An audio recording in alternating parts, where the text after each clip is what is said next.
ಕರ್ತನಾದ ಯೇಸು ಕ್ರಿಸ್ತನ ನಾಮದಲ್ಲಿ ಮತ್ತೊಮ್ಮೆ ಈ ನೆನ್ನೆಯ ತನಕ ಕಾರ್ಯಕ್ರಮದಲ್ಲಿ ನಿಮ್ಮನ್ನು ಸಂಧಿಸುವುದು ಬಹಳ ಸಂತೋಷ.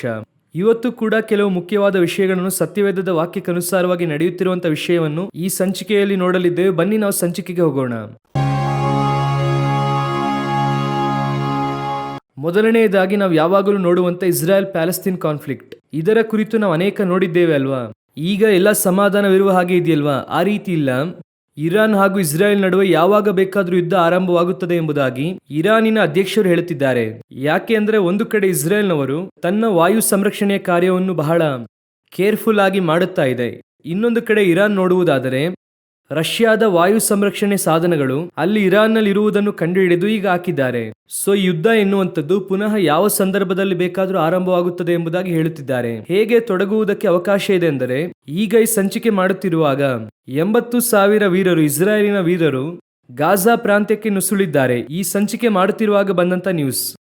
ಅವರು ಗಾಜಾ ಪ್ರಾಂತ್ಯಕ್ಕೆ ಹೋಗಿ ಅಲ್ಲಿರುವಂತವರನ್ನು ಸಂಪೂರ್ಣವಾಗಿ ಖಾಲಿ ಮಾಡಿಸಿ ಹೊರಗೆ ಕಳುಹಿಸಿ ಗಾಜಾ ಪ್ರಾಂತ್ಯವನ್ನು ವಶಪಡಿಸಿಕೊಳ್ಳುತ್ತೇವೆ, ಹಮಾಸ್ ಕಂಟ್ರೋಲ್ ನಿಂದ ನಾವು ತೆಗೆದುಕೊಳ್ಳುತ್ತೇವೆ ಎಂದು ಹೇಳುತ್ತಿದ್ದಾರೆ. ಇದನ್ನು ಎಲ್ಲಾ ದೇಶಗಳು ವಿರೋಧಿಸುತ್ತಾ ಇದೆ, ವಿಶ್ವಸಂಸ್ಥೆ ಒಳಗೊಂಡು ಎಲ್ಲರೂ ವಿರೋಧಿಸುತ್ತಿದ್ದಾರೆ. ಸೊ ಇದನ್ನು ತಡೆದು ನಿಲ್ಲಿಸುವುದಕ್ಕೆ ಯಾರಾದರೂ ಸಡನ್ ಆಗಿ ಅವರ ಕೆಲಸ ಮಾಡುವುದಕ್ಕೆ ಅವಕಾಶ ಇದೆ. ಅಂದರೆ ಆ ಹಂತದಲ್ಲಿ ಯುದ್ಧ ಸಂಭವಿಸುವುದಕ್ಕೆ ಅವಕಾಶ ಇದೆ. ಇದರಲ್ಲಿ ಒಂದು ವಿಷಯ ಗಮನಿಸಿ ನೋಡಿ.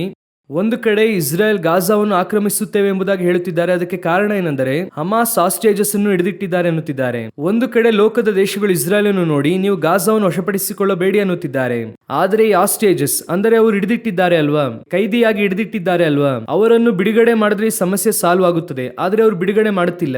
ಇವರು ಬಿಡುಗಡೆ ಮಾಡುವ ತನಕ ಬಿಡುವುದಿಲ್ಲ ಅನ್ನುತ್ತಿದ್ದಾರೆ. ಈ ಸಮಸ್ಯೆ ದೊಡ್ಡ ಲೆವೆಲ್ ಅಲ್ಲಿ ಹೋಗುತ್ತಾ ಇದೆ. ಇದರಲ್ಲಿ ಮುಖ್ಯವಾದ ವಿಷಯ ಗಮನಿಸುವುದಾದರೆ, ಕೆಲವು ದಿನಗಳ ಹಿಂದೆ ಅಮೆರಿಕ ಹಾಗೂ ರಷ್ಯಾದ ಅಧ್ಯಕ್ಷರಿಬ್ಬರು ಕೂಡ ಸಂಧಿಸಿ ಮಾತನಾಡಿದ್ದಾರೆ. ಅಂದರೆ ಅವರು ಮಾತನಾಡುವಾಗ ಯುಕ್ರೇನ್ ಸಮಸ್ಯೆಯ ಕುರಿತಾಗಿ ಮಾತನಾಡಿದ್ರು. ಆದರೆ ಇಸ್ರೇಲ್ ಸಮಸ್ಯೆಯೊಳಗೆ ಬೇರೆ ವಿಧವಾಗಿ ಬರುತ್ತಾ ಇದೆ. ಚೆನ್ನಾಗಿ ಗಮನಿಸಿ ನೋಡಿರಿ. ರಷ್ಯಾದ ವಾಯು ಸಂರಕ್ಷಣೆ ಇರಾನ್ ನಲ್ಲಿ ಇದೆ ಅಂದರೆ ಅದನ್ನು ಇಸ್ರೇಲ್ಗೆ ವಿರುದ್ಧವಾಗಿ ಉಪಯೋಗಿಸಲಾಗುತ್ತದೆ. ಈಗಾಗಲೇ ಇರಾನ್ ನಲ್ಲಿರುವಂತಹ ಅಣು ಪ್ರಾಂತ್ಯಗಳು ರಷ್ಯಾದ ಕಂಟ್ರೋಲ್ ನಲ್ಲಿದೆ. ಈಗ ಇದೆಲ್ಲವೂ ಕೂಡ ಸೇರಿ ಒಂದು ಕಡೆ ಸೇರುತ್ತಾ ಇದೆ. ಇದು ಮುಂದಿನ ಹಂತಕ್ಕೆ ಹೋಗುತ್ತದೆ. ಮುಂದಿನ ಸಂಚಿಕೆಷ್ಟರಲ್ಲಿ ಏನೋ ಒಂದು ಆಗುತ್ತದೆ. ಆ ರೀತಿ ನಡೆಯುವಾಗ ಅದನ್ನು ಕೂಡ ನಿಮಗೆ ತಿಳಿಸುತ್ತೇವೆ. ನಾವು ಇನ್ನೊಂದು ಮುಖ್ಯವಾದ ವಿಷಯವನ್ನು ಮುಂದೆ ನೋಡೋಣ. ನಿರಂತರವಾಗಿ ಆರ್ಟಿಫಿಷಿಯಲ್ ಇಂಟೆಲಿಜೆನ್ಸ್, ಈ ಎಐ ಟೆಕ್ನಾಲಜಿ ಕುರಿತಾಗಿ ಕೇಳುತ್ತಾ ಇದ್ದೇವೆ ಅಲ್ವಾ. ಈಗ ಈ ಆರ್ಟಿಫಿಷಿಯಲ್ ಇಂಟೆಲಿಜೆನ್ಸ್ ಮಾಡಿರುವಂತಹ 3 ಮುಖ್ಯವಾದ ಕೆಲಸಗಳನ್ನೇ ನೋಡಲಿದ್ದೇವೆ. ಮೊದಲನೆಯದಾಗಿ ಬ್ರಿಟಿಷ್ ಸರ್ಕಾರ ಎಐ ಟೂಲ್ ಒಂದನ್ನು ಕಂಡುಹಿಡಿದಿದೆ. ಇದು ಯಾವ ಟೂಲ್ ಎಂದು ಕೇಳುವುದಾದರೆ, ಅಪರಾಧ ನಡೆಯುವುದಕ್ಕಿಂತ ಮುಂಚಿತವಾಗಿ ಕಂಡುಹಿಡಿಯುವುದು. ಇದು ಹೇಗ್ರಿ ಸಾಧ್ಯ? ಮುಂಚೆನೆ ಕಂಡುಹಿಡಿಯುವುದಕ್ಕೆ ಹೇಗೆ ಸಾಧ್ಯ ಇದೆ ಎಂಬುದಾಗಿ ಕೇಳೋದಾದ್ರೆ, ಈಗಾಗಲೇ ನಡೆದಿದೆ. ಆ ಜನರು ಅವರ ನಡೆದಾಟ, ಅವರು ಉಪಯೋಗಿಸಿದ ಆಯುಧಗಳು, ಅವರು ಚಲಿಸಿದ ಕಾರ್ಗಳು ಎಲ್ಲವನ್ನು ಕೂಡ ಒಂದು ಕಣ್ಗಾವಲಿನಲ್ಲಿ ತಂದಿದ್ದಾರೆ. ರೆಕಾರ್ಡ್ ಅದನ್ನು 24 ಅವರ್ಸ್ ಎಐ ಮೂಲಕ ಕಣ್ಗಾವಲಿನಲ್ಲಿ ಇಡುವುದು. ಸೊ ಅದನ್ನು ನೆಕ್ಸ್ಟ್ ಮೂವ್ ಏನ್ ಮಾಡುತ್ತಾರೆ, ಇವರು ಎಲ್ಲಿ ಹೋಗುತ್ತಾರೆ, ಏನ್ ಮಾಡುತ್ತಾರೆ ಎಂದು 24 ತಾಸುಗಳು ಕಣ್ಗಾವಲಿನಲ್ಲಿ ಇಡುತ್ತಾರೆ. ಇದು ಸಕ್ಸಸ್ ಆಗುತ್ತದ ಅಂದ್ರೆ ಇದೇನೋ ಹೊಸ ವಿಷಯವಲ್ಲ. ಅದಕ್ಕೂ ಮುಂಚೆ ಅಮೆರಿಕ ಇದನ್ನು ಯೂಸ್ ಮಾಡಿದೆ. ಅಮೆರಿಕ ಯೂಸ್ ಮಾಡಿ ಸಕ್ಸಸ್ ಆಗ್ಲಿಲ್ಲ, ಅಷ್ಟರ ಮಟ್ಟಿಗೆ ಸಕ್ಸಸ್ ಆಗ್ಲಿಲ್ಲ ಅನ್ನುತ್ತಾರೆ. ಆದರೆ ಬೇರೆ ಕೆಲವು ಯುರೋಪ್ ದೇಶಗಳು ಯೂಸ್ ಮಾಡುತ್ತಾರೆ. ಅವರು ಯೂಸ್ ಮಾಡಿ ಸಕ್ಸಸ್ ಮಾಡಿದ್ದಾರೆ, ಸಕ್ಸಸ್ಫುಲ್ ಆಗಿ ನಡೆಯುತ್ತಾ ಇದೆ. ಈಗ ಇದನ್ನು ಬ್ರಿಟಿಷ್ ಸರ್ಕಾರವು ಬಹಳ ದೊಡ್ಡ ಮಟ್ಟಿಗೆ 2026 ತರಬೇಕು. 2030 ಟಾರ್ಗೆಟ್, ಆದರೆ 2026 ತರುತ್ತೇವೆ ಅನ್ನುತ್ತಿದ್ದಾರೆ. ಈಗ ಟೋಟಲ್ ಆಗಿ ಇದು ಮಾತ್ರವಲ್ಲದೆ ವೇಲ್ಸ್, ಇಂಗ್ಲೆಂಡ್, ಸ್ಕಾಟ್ಲ್ಯಾಂಡ್ ಈ ಪ್ರಾಂತ್ಯದಲ್ಲೆಲ್ಲ 100% ಒಂದು ಜಾಲದಲ್ಲಿ ತರುತ್ತಾರೆ. ಆನಂತರ ಸಂಪೂರ್ಣವಾಗಿ ಕಣ್ಗಾವಲಿನ ವಲಯದಲ್ಲಿರುವಾಗ ಅಪರಾಧ ನಡೆಯುತ್ತದೆ ಅಥವಾ ಎಲ್ಲರೂ ಒಂದು ಕಡೆ ಸೇರಿದ್ದಾರೆ ಅಂದ್ರೆ ಹಾಗೆ ಸಂಭವಿಸುವುದಕ್ಕಿಂತ ಮುಂಚೆ ಪೊಲೀಸ್ಗೆ ಇನ್ಫಾರ್ಮೇಶನ್ ಹೋಗುತ್ತದೆ, ಅಥವಾ ಆಯುಧ ಇರುವಂತಹ ವಾಹನ ಬರುತ್ತಾ ಇದೆ ಅಂದ ಕೂಡಲೇ ಅದು ಕಣ್ಗಾವಲಿನಲ್ಲಿ ಇರುತ್ತದೆ. ಇದು ಕೇಳುವುದಕ್ಕೆ ಸಾಧ್ಯವಿಲ್ಲದ ಹಾಗೆ ಇದೆ, ಆದ್ರೆ ಈಗ ನಡೆಯುತ್ತಾ ಇದೆ. ಬ್ರಿಟಿಷ್ ಸರ್ಕಾರ ಇದನ್ನು ಮಾಡುತ್ತಾ ಇದೆ. ಇದು ಮೊದಲನೇದಾಗಿ ಎಐ ಹೇಗೆ ಮನುಷ್ಯನನ್ನು ಕಂಟ್ರೋಲ್ ಮಾಡುವ ಸ್ಥಳಕ್ಕೆ ಅಥವಾ ಹೇಗೆ ಮನುಷ್ಯನನ್ನು ಆಳ್ವಿಕೆ ಮಾಡುತ್ತದೆ ಎಂಬುದಾಗಿ ನೋಡಿದ್ವಿ. ಎರಡನೆಯದಾಗಿ ಎಐ ನ ಮುಂದಿನ ಪರಿಮಾಣ ಏನೆಂಬುದಾಗಿ ಕೇಳುವುದಾದರೆ, ಎಐ ಒಂದು ಹೆಣ್ಣಿನಿಂದ ಮಾಡಬಹುದಾದಂತ ಕೆಲಸ, ಒಂದು ಹೆಣ್ಣಿನಿಂದ ಮಾತ್ರವೇ ಮಾಡಲಿಕ್ಕೆ ಆಗುವಂತ ಕೆಲಸವನ್ನು ಅದು ಮಾಡುತ್ತದೆ. ಏನೆಂದರೆ ಮಗುವನ್ನು ಹೆತ್ತುಕೊಡುವುದು. ಆರ್ಟಿಫಿಷಿಯಲ್ ವೂಂಬ್ ಅನ್ನು ಇಟ್ಟು ಈಗ ಒಂದು 12 ಲಕ್ಷ ರೂಪಾಯಿ ಇದ್ರೆ ಒಂದು ಮಗುವನ್ನು ನೀವು ಪಡೆದುಕೊಳ್ಳಬಹುದು. ಈಗಾಗಲೇ ಐವಿ ಮೆಥಡ್ ಇದೆ, ಅದನ್ನು ನೋಡಿದ್ದೇವಲ್ವಾ. ಇದು ಆ ರೀತಿಯಾಗಲ್ಲ, ಇದು ಆರ್ಟಿಫಿಷಿಯಲ್ ರೋಬೋಟ್. ಅದರೊಳಗೆ ಎಐ ನ ಬಿಟ್ಟಿದ್ದಾರೆ. ಅಂದ್ರೆ ಎಐ ನ ಗರ್ಭಚೀಲ ಇಟ್ಟಿದ್ದಾರೆ. ಆ ಗರ್ಭಚೀಲದಲ್ಲಿ ಈ ಒಂದು ಮಗುವನ್ನು ಹೆರುವುದಕ್ಕೆ ಬೇಕಾದ ಕಾರ್ಯವನ್ನು ರೂಪಿಸಿದ್ದಾಯಿತು. ಇದಕ್ಕೆ ಬೆಂಬಲವೂ ಇದೆ, ವಿರೋಧವೂ ಇದೆ. ಬೆಂಬಲ ಏನೆಂದು ಕೇಳುವುದಾದ್ರೆ, ಎಷ್ಟೋ ಜನರಿಗೆ ಇದೊಂದು ವರಪ್ರಸಾದವಾಗಿದೆ. ಅಂದರೆ ಮಗುವನ್ನು ಹೆರಲು ಆಗದೇ ಇರುವಂತವರಿಗೆ, ಅವಕಾಶ ಇಲ್ಲದೆ ಇರುವಂತಹ ಹೆಣ್ಣು ಮಕ್ಕಳಿಗೆ, ಗರ್ಭಚೀಲ ಸಮಸ್ಯೆ ಇರುವವರಿಗೆಲ್ಲ ಬಹಳ ಯೂಸ್ಫುಲ್ ಆಗಿರುತ್ತದೆ ಎಂಬುದಾಗಿ ಹೇಳುತ್ತಿದ್ದಾರೆ. ಅದೇ ಸಮಯದಲ್ಲಿ ಇದು ಹೆಣ್ಣು ಮಕ್ಕಳಿಗೆ ಎಂದೇ ಸ್ವಾಭಾವಿಕವಾಗಿ ದೇವರಿಂದ ಅನುಗ್ರಹಿಸಲ್ಪಟ್ಟಂತ ಒಂದು ವಿಶೇಷವಾದದ್ದು. ಅದನ್ನೇ ತೆಗೆದಾಯ್ತಂದ್ರೆ ಹೆಣ್ಣಿನ ಜನಾಂಗವೇ ಬೇಡ ಎನ್ನುವಂತ ಹಂತಕ್ಕೆ ಬರುತ್ತದೆ.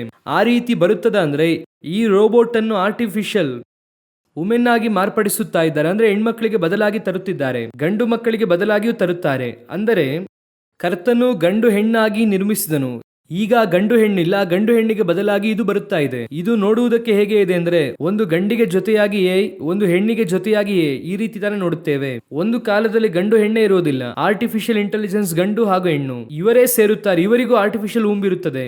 ಇದನ್ನು ಇಟ್ಟುಕೊಂಡು ಅವರು ಒಂದು ಸಾಮ್ರಾಜ್ಯವನ್ನೇ ನಡೆಸುತ್ತಾರೆ.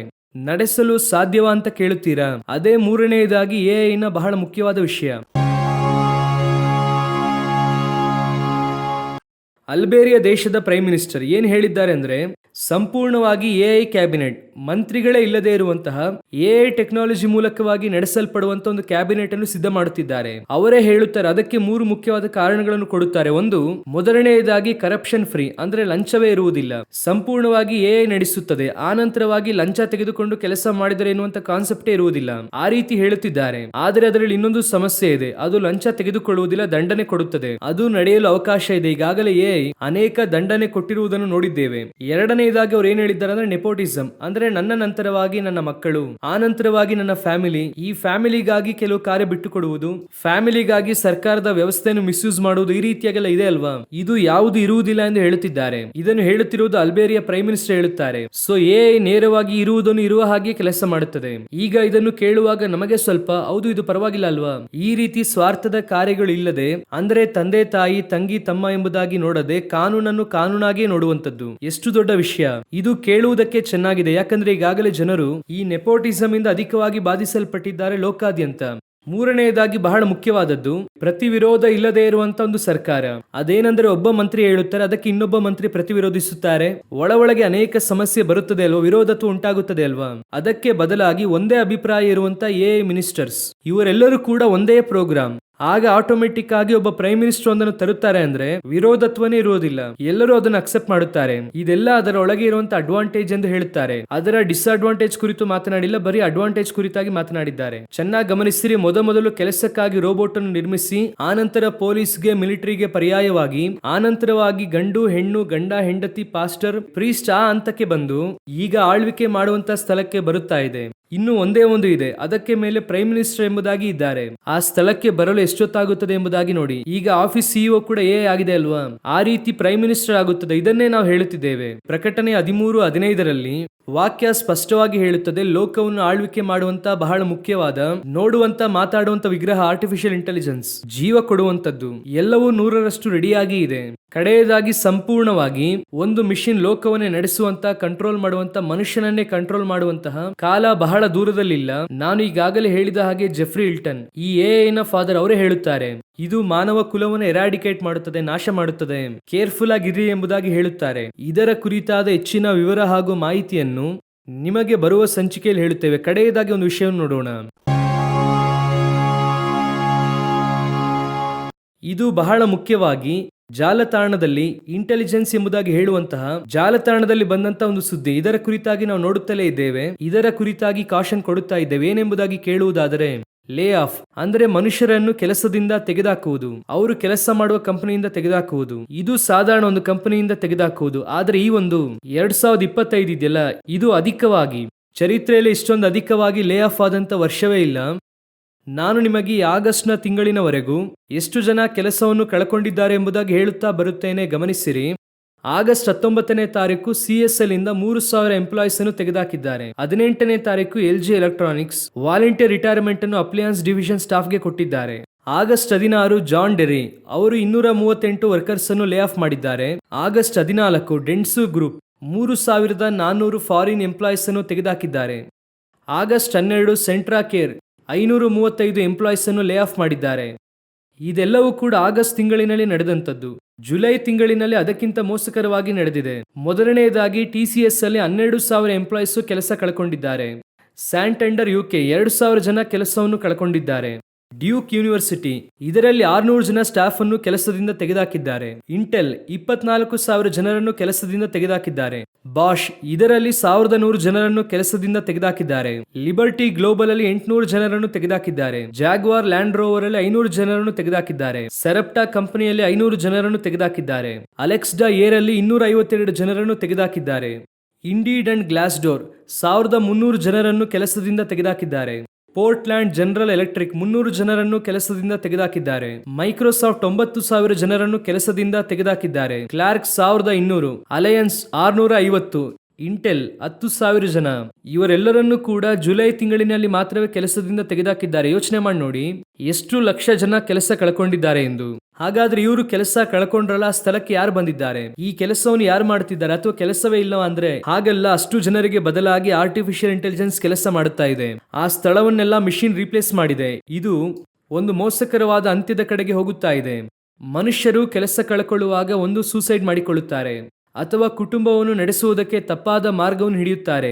ಮಾನವ ಕುಲ, ಸಮುದಾಯ ಬಹಳ ಮೋಸಕರವಾದಂತಹ ಪರಿಸ್ಥಿತಿಗೆ ತಲುಪುತ್ತಾ ಇದೆ. ಯೋವೇಲ್ ಪುಸ್ತಕ 2ನೇ ಅಧ್ಯಾಯದಲ್ಲಿ ಹೇಳಲ್ಪಟ್ಟ ಮನುಷ್ಯರನ್ನು ಹಿಂಸೆಗೊಳಿಸುವಂತಹ ಕಾಲಘಟ್ಟವು ರೂಪಿಸಲ್ಪಡುತ್ತಲೇ ಇದೆ. ಸತ್ಯವೇದದಲ್ಲಿ ಹೇಳಿರೋ ಪ್ರಕಾರ ಕಡೆಯ ಕಾಲದ ಗುರುತುಗಳು ನಮ್ಮ ಮುಂಭಾಗದಲ್ಲಿ ಸ್ಪಷ್ಟವಾಗಿ ನೆರವೇರುತ್ತಾ ಇದೆ. ದೇವರು ಅತಿ ಶೀಘ್ರವಾಗಿ ಬರಲಿದ್ದಾರೆ. ಇದು ಯಾವುದನ್ನು ಕೂಡ ನೀವು ನಾನು ಸರಿಪಡಿಸುವುದಕ್ಕೆ ಆಗಲ್ಲ. ಸರಿಪಡಿಸುವುದಕ್ಕೆ ದೇವರಿಂದಲೇ ಸಾಧ್ಯ. ಸುಳ್ಳಾಗಿ ಒಬ್ಬ ಸರಿಪಡಿಸುವ ಹಾಗೆ ಬರುತ್ತಾನೆ. ಅವನ ಕುರಿತಾಗಿಯೇ ವಾಕ್ಯವು ಅಂತ್ಯಕ್ರಿಸ್ತನೇ ಎಂಬುದಾಗಿ ಹೇಳುತ್ತದೆ. ಆ ಕಾಲವೇ ಬರುತ್ತಾ ಇದೆ. ಅವನನ್ನೇ ದೇವರನ್ನಾಗಿ ಜನರು ಅಂಗೀಕರಿಸುತ್ತಾರೆ. ಆ ಕಾಲಘಟ್ಟವು ಬರುವುದಕ್ಕಿಂತ ಮುಂಚಿತವಾಗಿ ನಿಮ್ಮನ್ನು ನನ್ನನ್ನು ಕರೆದುಕೊಂಡು ಹೋಗುವುದಕ್ಕೆ ಯೇಸು ಬರುತ್ತೇನೆ ಎಂಬುದಾಗಿ ವಾಗ್ದಾನ ಮಾಡಿದ್ದಾರೆ. ಕರ್ತನ ಚಿತ್ತವಾದರೆ ಇನ್ನೊಂದು ಸಂಚಿಕೆಯಲ್ಲಿ ನಿಮ್ಮನ್ನು ಸಂಧಿಸುತ್ತೇವೆ. God bless you.